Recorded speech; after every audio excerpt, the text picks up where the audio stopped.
guys, what is going on? Blossom's back and welcome back to another episode of Top Drives and another episode of Underrated, Rightly Rated, or Overrated. In today's episode, we are going to be covering RQs 82 to 83, which brings us up to a total of about 55 legendaries. Now, one thing I want to say, guys, I don't usually record videos in the mood that I'm in, but I'm gonna be honest with you, I am not in a good mood today. I'm really not in a good mood today. I'm actually quite pissed, and that is because, you know, sometimes you might have a week that just isn't going as planned. Maybe it didn't turn out as good as, you know, you hoped it would be, but there was always that one thing at the end of the week that you were looking forward to, that you knew that it was going to be good. Oh, I'm pissed, bro. I'm pissed. I had this thing going on Saturday. I was looking forward to it for the entire week. It was like kind of like my motivation to push me through the week, and I got canceled the day before, and I'm just really genuinely infuriated. And I think I'm gonna use that. I told myself, okay, I'm freaking pissed right now. I'm going to use that on this video. I'm going to roast these crappy shitbox Lamborghinis like there's no tomorrow, because 82 and 83 are not failing in delivering the garbage. Okay, so yes, welcome to the episode of Underrated, Rightly Rated, and Overrated. We're gonna get started, and of course, guys, I cannot stress this enough, because some people have less brain cells than I do, and I only have 2, and some people still don't understand what the word personal means. Okay, this is my personal opinion. Okay, but anyway, let's get into it. Underrated, Rightly Rated, Overrated. We're gonna start off this entire first row of 10 cars right here. TVR, Jaguar, Ford GT90, all the way to the Citroen GT Concept, because I think all of these cars are in the same boat. They are the cringy parent. They are the parent that tries to be too cool, you know, the parent that tries to be everything. Look, listen, like all of these cars, they're really good dragsters. Like they have high top speeds, they have good MRA, but for some reason, they're also trying to handle. Literally, bro, just focus on yourself. Don't try and be everybody, bro. Like, I don't understand. Like, look at their handling numbers on these cars. 88, 87, 89. Okay, the AC is just straight up 100% garbage. But like everything else, you know, it's like they're trying to handle decently. Like they're trying to be taken seriously in a turn. But bro, if it was a twisty situation, I'd rather just use a Superlight, which is the same RQ, or the KTM Expo, bro. So I'm gonna put all these cars into a drag, and as you can see right here, the Ford GT90 blows everything out of the water. That's not to say that every car that doesn't have a bright green is overrated. That isn't the case, but I just want to show you how strong the GT90 is within its niche. But it's not even that strong. I'm gonna be honest, it's not even that strong. It's strong against the cars in its niche, which are these hipster parent cars where, you know, they don't want crappy handling. But look, I'm gonna put it up against the Bristol Fighter. The Bristol Fighter in last episode I said was severely underrated. I think this car is really good because this is a car that knows what it wants to be. Handling, F that, bro. It doesn't care about handling. It only cares about the fact that it is a dragster, the top speed, the MR, and the 0 to 60. Okay, so if you think that the GT90 at 83 RQ is impressive because it's taking all the medals against the TVR, the Jaguar, the TWR even. Oh, sorry, the TWR times aren't even out here. Let me put that down. Why is it not coming up? Look, my day has not already been going to plan. Just give me the damn times. There it is. Okay, so as you can see, the TWR is not that bad. Okay, like they all have really strong MRI. Like look at the 0 to 100s. Like GT90 100, Typhon 98, 104, 114, 98. Like they're all good. But the thing is, right? They're trying to be too much. They're all trying to get that. Look, I'll put in the Bristol Fighter. Look at that, bro. 81 RQ, Bristol Fighter gaps them all. So don't try and be this hipster little dragster. This is such an interesting niche. But anyway, so out of the top row, how do I rate everything? Okay, personally, I think the GT90 is still underrated. It is still, you know, stronger than everything else.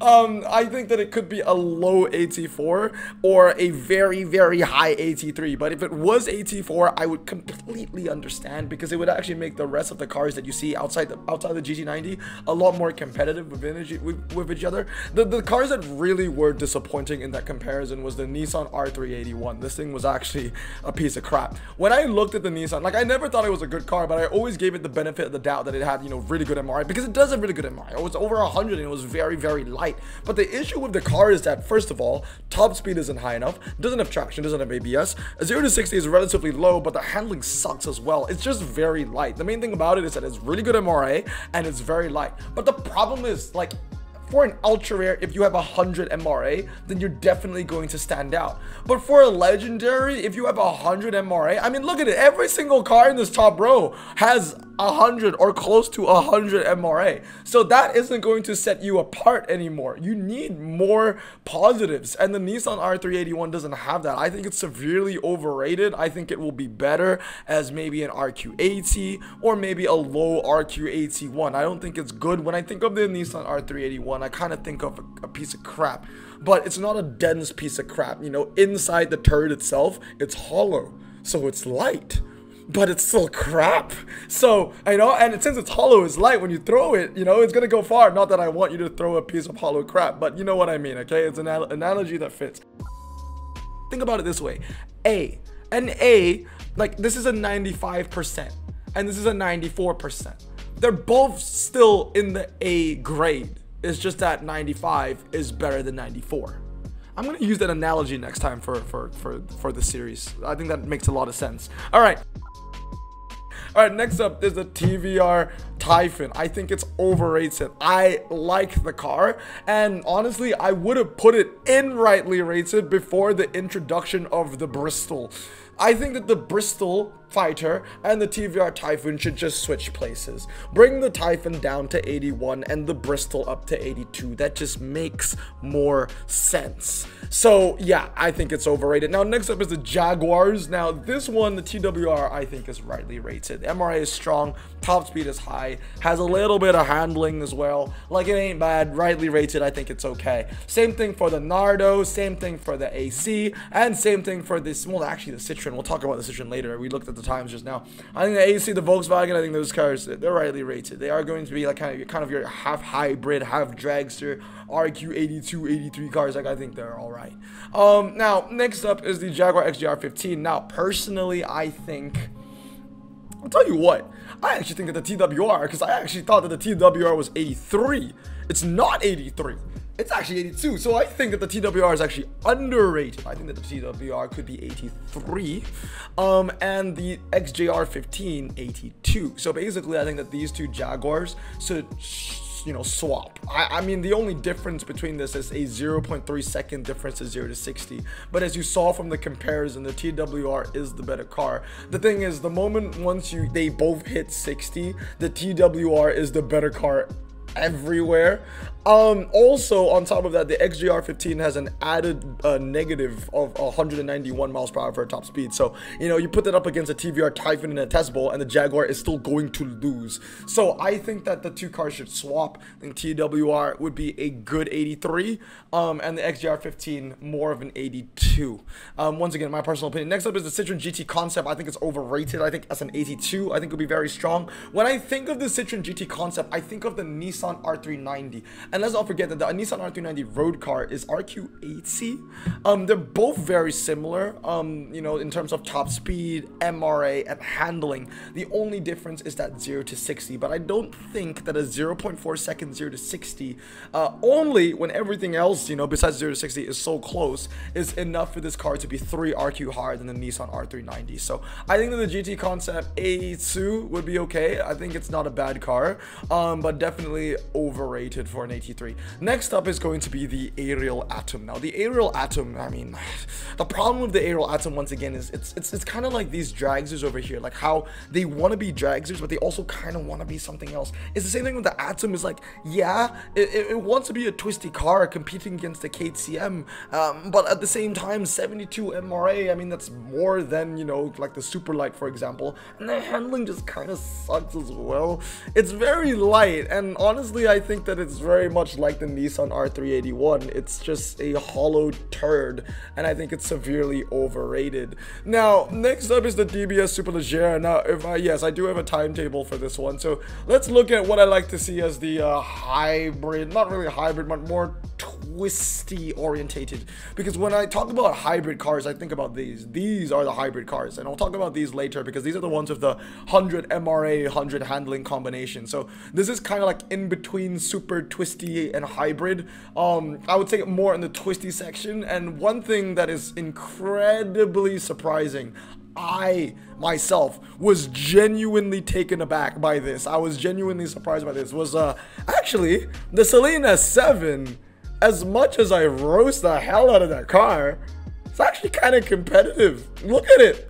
It's the best car here for car park, G-force, indoor karting circuit, slalom, twisty road. Here's the thing though, right? Like if these cars are all really seen as twisty cars, the moment I put it in the KTM, then the KTM kind of blows everything out of the water. But at least the Porsche 911 GT3 is able to maintain what it was best in, which is the hairpin karting circuit and twisty circuit. So that's one thing to think about. An extra bonus for that Porsche 911 GT3 RS, like, I guess. And then obviously, like, you take away the Expo, I put in the KTM.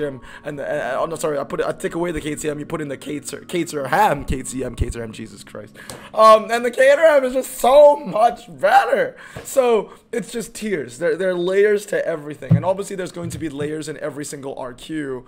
And you know, some cars definitely fall out of grace a bit. Okay, so first one is the Aston Martin DBS Superleggera. I mean, personally, I think it's still rightly rated. Here's the thing. That's why I felt like before I record this video, I was thinking if I should even show you the times or not, because I know some people will be confused. They'll be like, wait, Blossom, the DBS Superleggera wasn't even the best in anything. Why do you give it rightly rated? Well, the thing is, because the car that was best in everything is actually overrated in my opinion. So the second best car kind of is the rightly rated car, if that makes sense. So that's why I think putting in the top drives records times can be a little confusing, but I also want to show you that the Celine was actually not as bad as perceived. I mean, at the end of the day, these are legendaries that are going to lose to epics, because most of these cars come in 1-star. And another thing that I want to talk about is every time I show the times, right?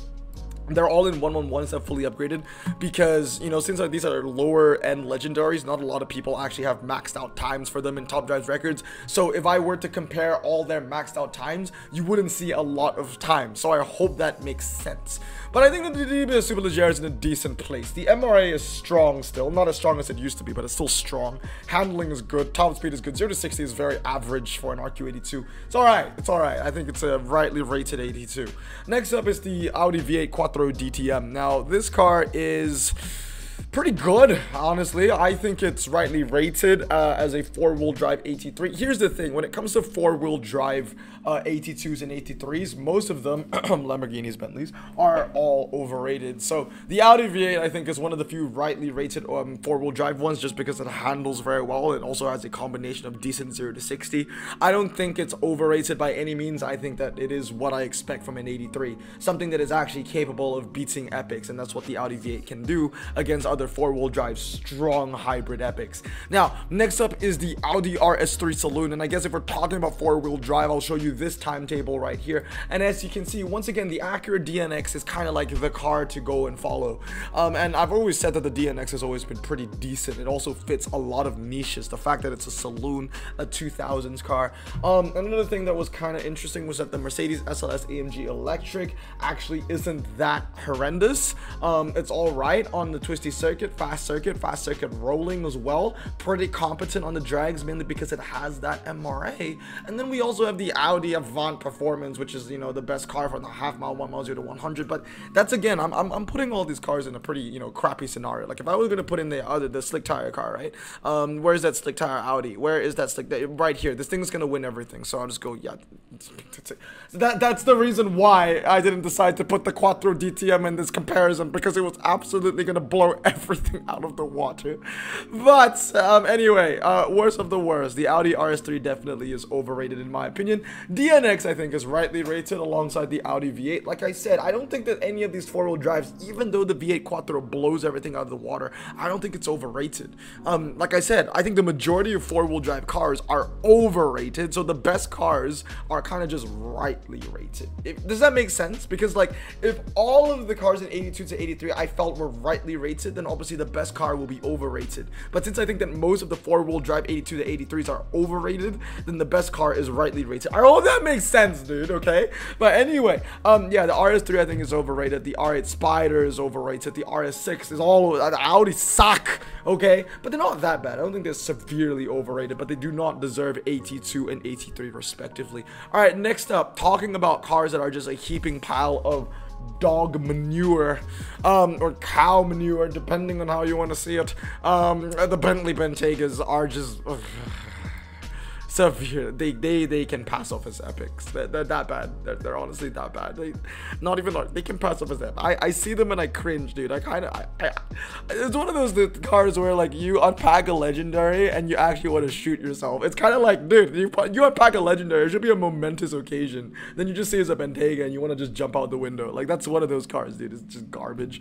Next up is the BMW M760 Li. I'm gonna say it's rightly rated for an 82. The thing about it is that it's medium ground clearance and it's kind of operating in that same level as the Bentley Mulsanne that we saw earlier on in yesterday's episode. And then I think the Bentley Mulsanne was 3780. I think that and it was RQ80, I believe. So I think that, you know, that car could move up. I could see it on RQ higher. And the M760, I think, kind of rightly rated. One of the better 82s in my opinion. I don't mind. I wouldn't have any objection seeing it as an 83 either. All right, next up is the Caterham Superlight. Now, the Caterham Superlight is an interesting one. I'm actually going to say rightly rated. I don't think it should be any higher than that. The thing about the Caterham Superlight is this, right? Yes, it is an absolute menace on the slalom, but outside of the slalom, it's actually not that amazing. Like, it's good. You know, it's good for an 82, but it's not as much of a god as it used to be anymore, okay? And I think the main thing was, you know, because it's a legendary now. I think it always has been, even as an epic, it always has been in an 82. I always thought that the Caterham was always rightly rated.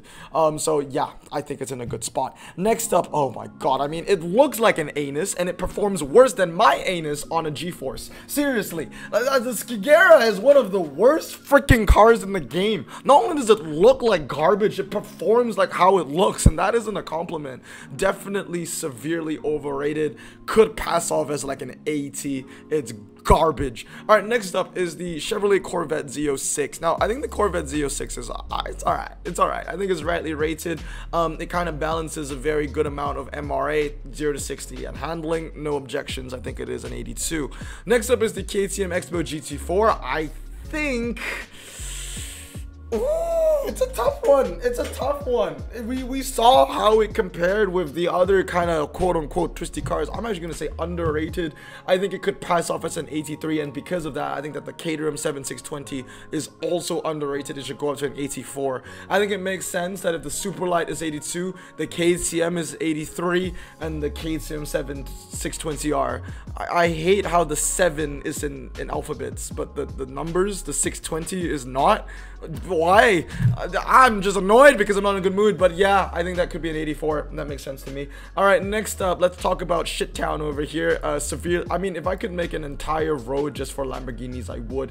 These 4 Lamborghini, I mean, dude, honestly, like, you see that, those are mind bombs. You know, when you play cards, the Joker cards, those are Joker cards, bro. You get one of those, just sell it. You're not just dude, 82, and you're telling me that you have an 84 handling, 3.7. You tell me a car is 3.7 84, and I would say that the RQ is probably like RQ65, like borderline ultra rare at that point. That thing is a piece of crap.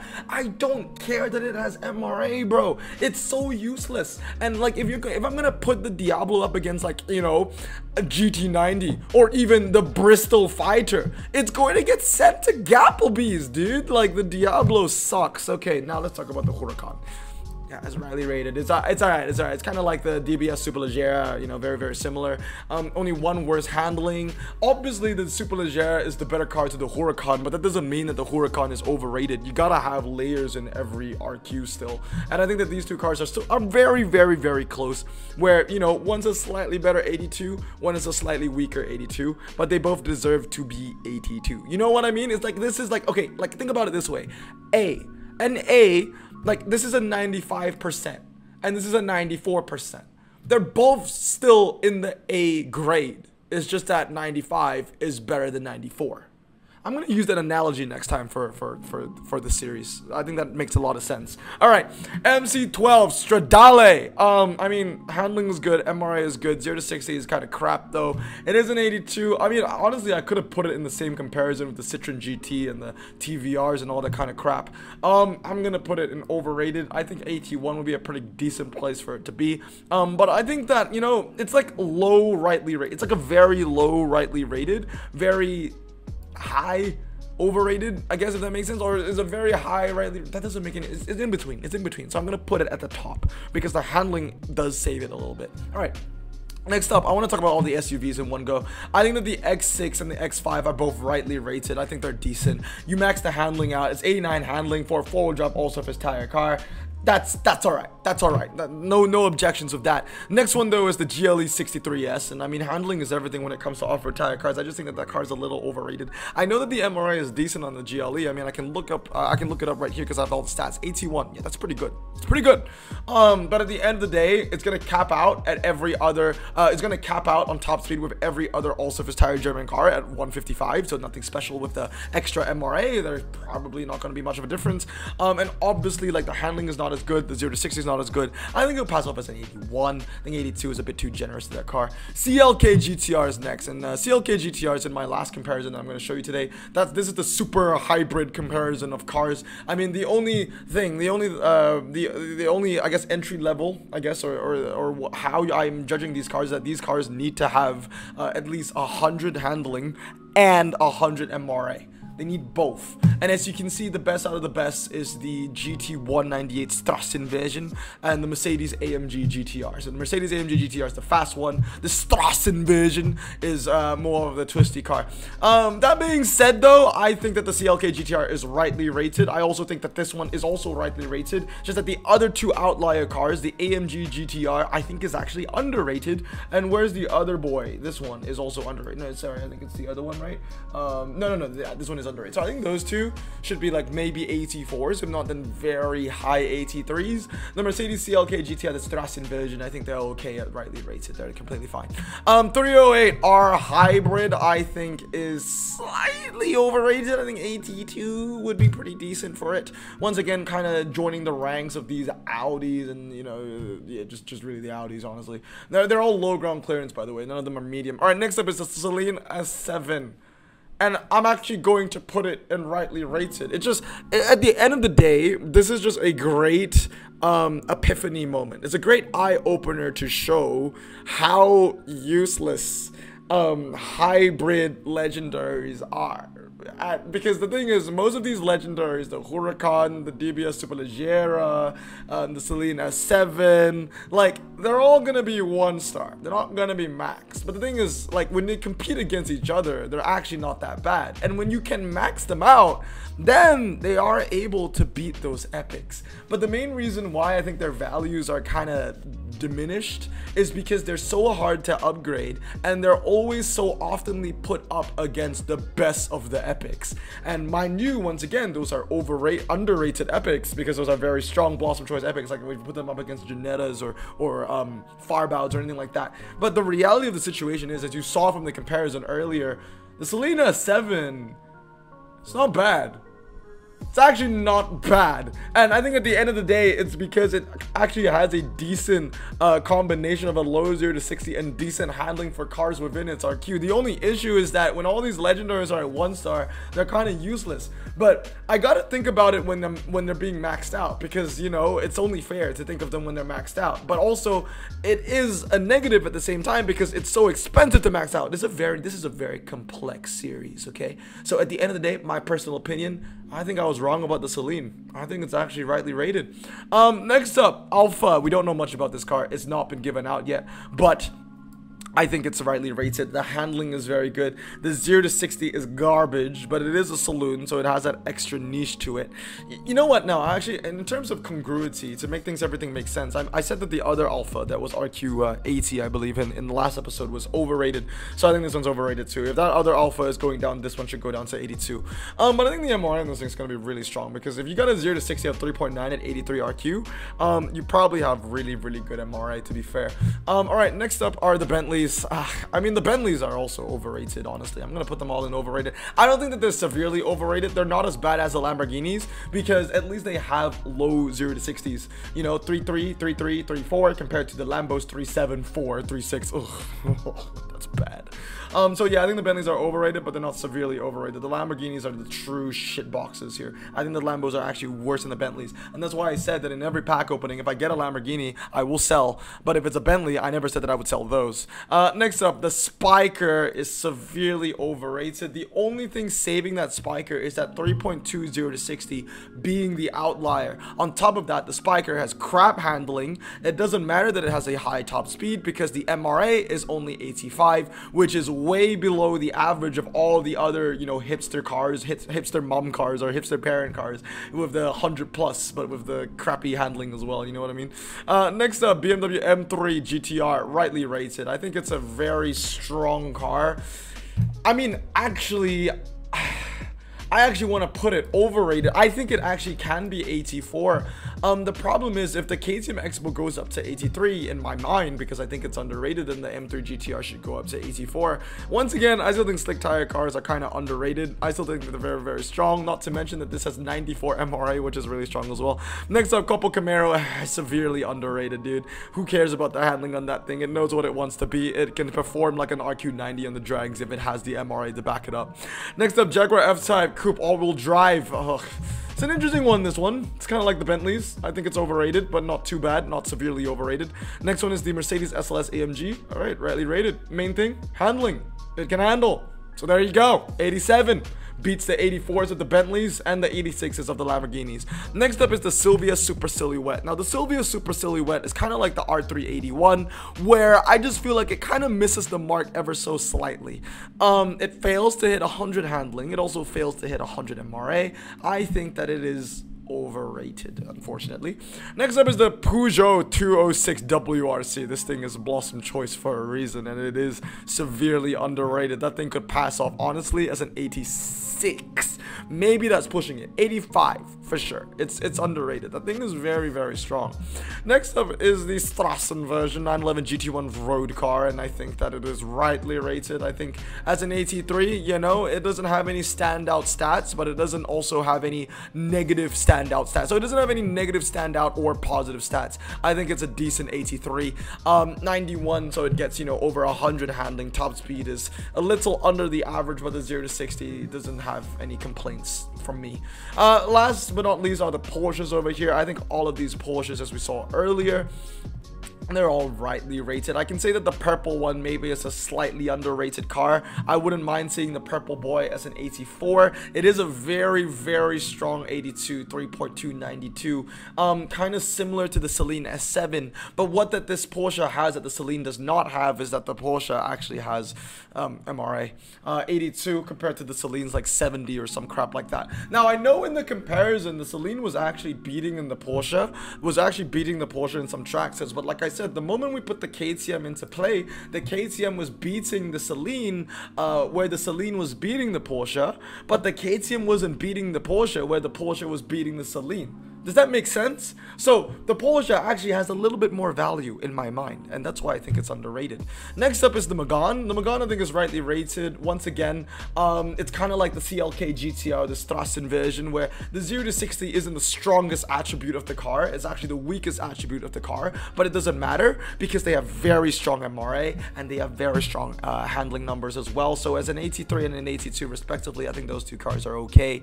Next up is the Celine S55 Raptor. I'm going to say it's rightly rated as well. Not too bad, not too shabby. 89 MRA, gets 100 handling, a good top speed, healthy of 200.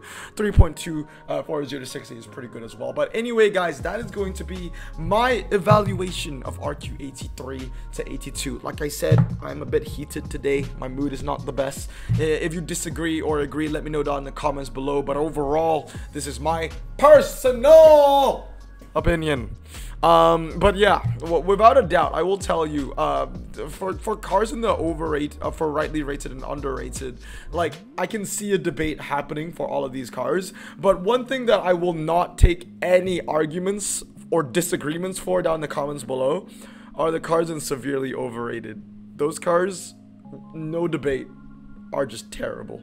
But anyway, I hope you guys have a great day. Remember to stay safe, wash your hands, and blossom out. Peace.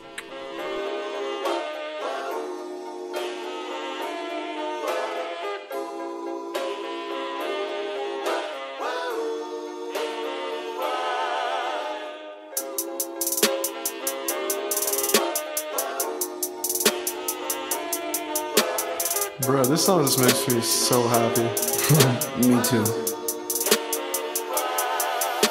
Imagine being Asian in the 50s, looking nifty, leather jacket, looking sleek, look like Presley, look so deadly. Got a jukebox back at home, feeling jazzy, turn it on and play it slow, like the movies with the ladies. They so fine. Imagine being Asian in the 50s, looking nifty, leather jacket, looking sleek, look like Presley, look so deadly. Got a jukebox back at home, feeling jazzy, turn it on and play it slow, like the movies with the ladies. They so fine. Sit back, relax.